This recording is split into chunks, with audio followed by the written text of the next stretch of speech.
and welcome to the Flourishing Introvert Talks with me, Jo Rawbone. This is the podcast that celebrates the natural gifts of introverts so that we can flourish in all situations. Episode 170, Unhelpful Advice Introverts Are Often Given.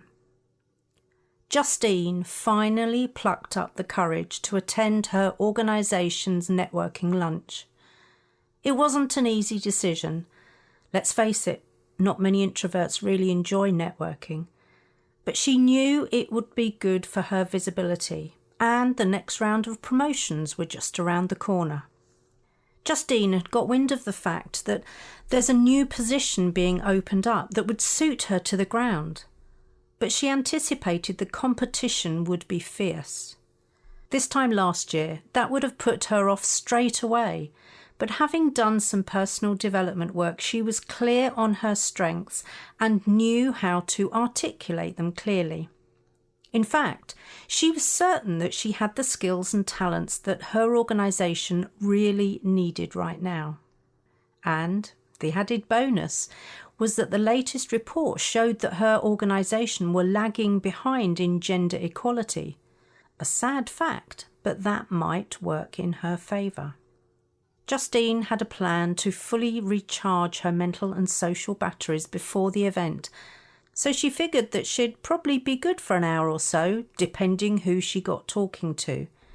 Fingers crossed she could steer clear of Adrian from health and safety. He often made a beeline for her in the break room when she was grabbing a quick coffee. He was a nice enough chap, but talked at her rather than with her. Anyway, as she was packing up for the day, Justine remembered that she'd saved an article about great conversation starters for introverts. She'd saved it for just such an occasion, so hurriedly she began her search. This could be just the thing that might bolster her confidence, she thought. Ha, got it! So she printed it out to read on her commute home, ready for the next day. She settled down in her normal carriage, the quiet one, not that anyone really pays attention to that, but hey-ho.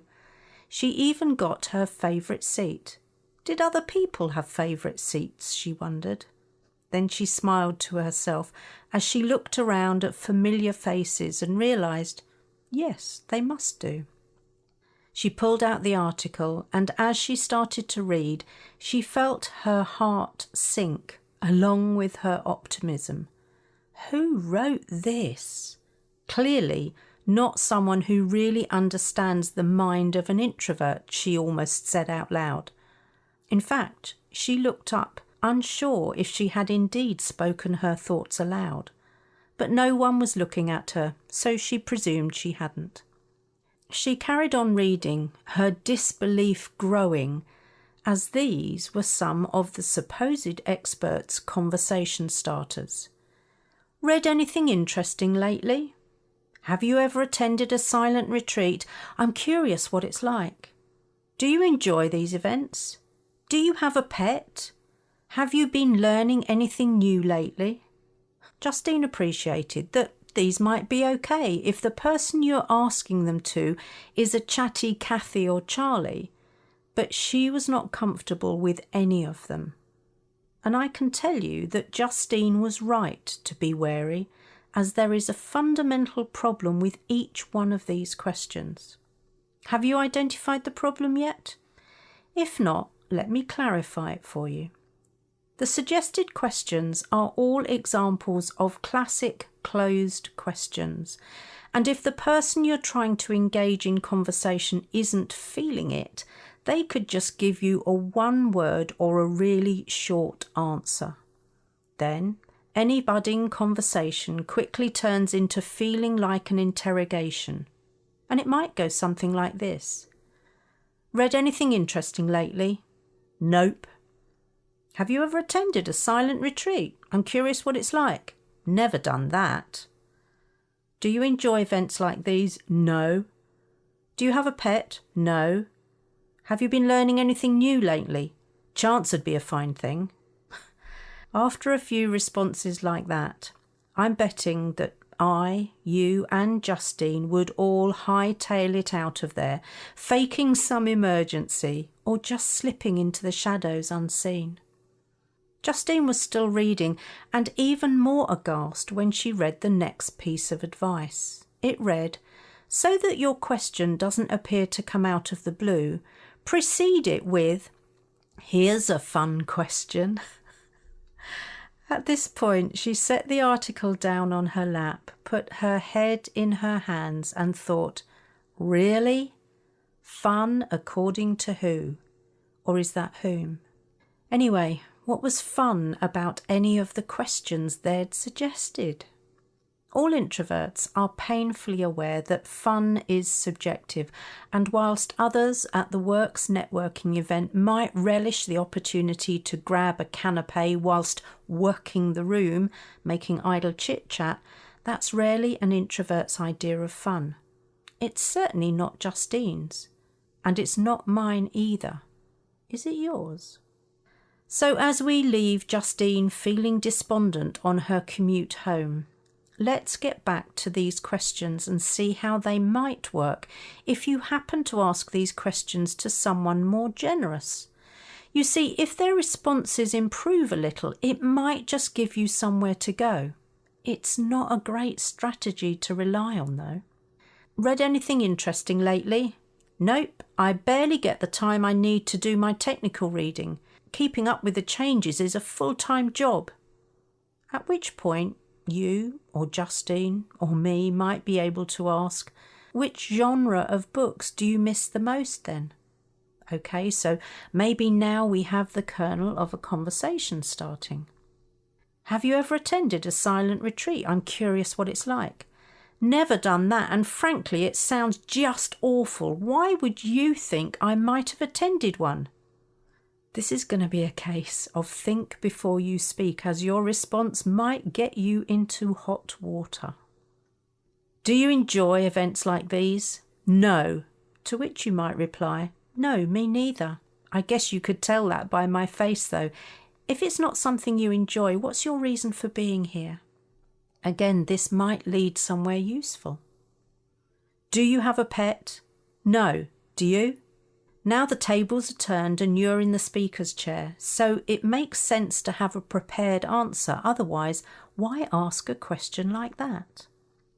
Finally, that question, have you been learning anything new lately? Chance would be a fine thing.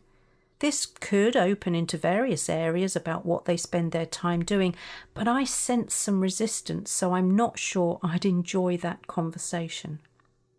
So you see, even the advice in printed articles that appear to be tailored for we introverts needs to be explored in order to extract or discern the real usefulness. I don't want to leave you or Justine high and dry, as there will be many times in your career that you do need to initiate conversations. So let's see if we can improve on the advice given by the specialists in the article. The first thing to consider is that closed questions are going to get you short, even one-word answers, unless the person is generous and in the mood to converse with you. It fascinates me that when I'm watching interviewers on the TV, far too many of them ask closed questions, then look hard done by when the response is not an effusive one. So open questions are the gateway to inviting conversation. Typically, the best open questions start with what or how. Why can be useful in some situations, but can also provoke defensiveness, so use with care. The other thing to be mindful of is the context of the situation. As Justine's event was within her organisation, pretty much everyone there is going to have that in common.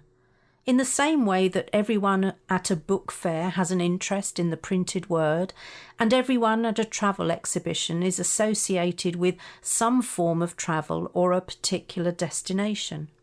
So context matters and gives you the first point of connection.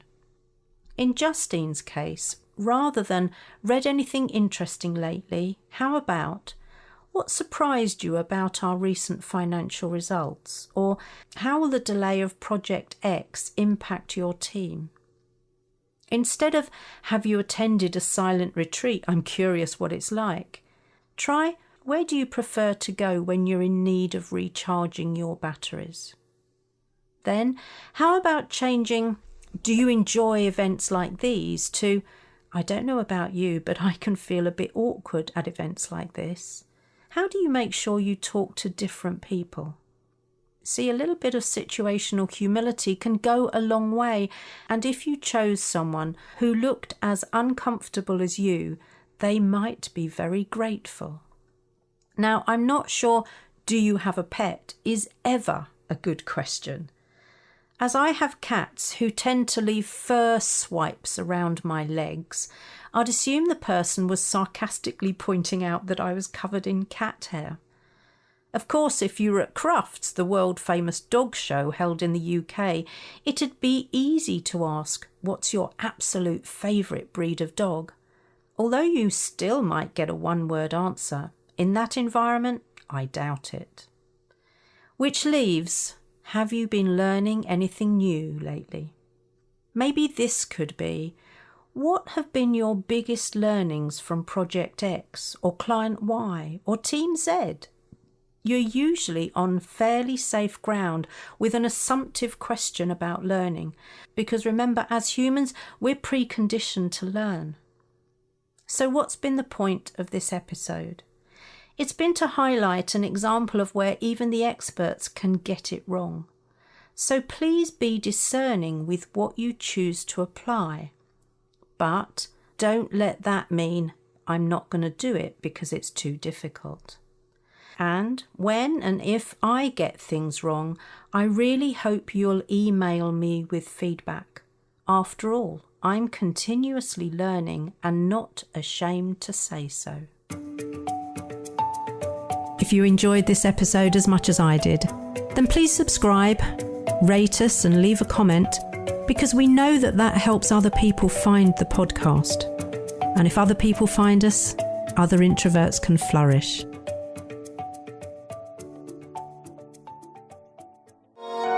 This has been a Monkey Pants Productions podcast.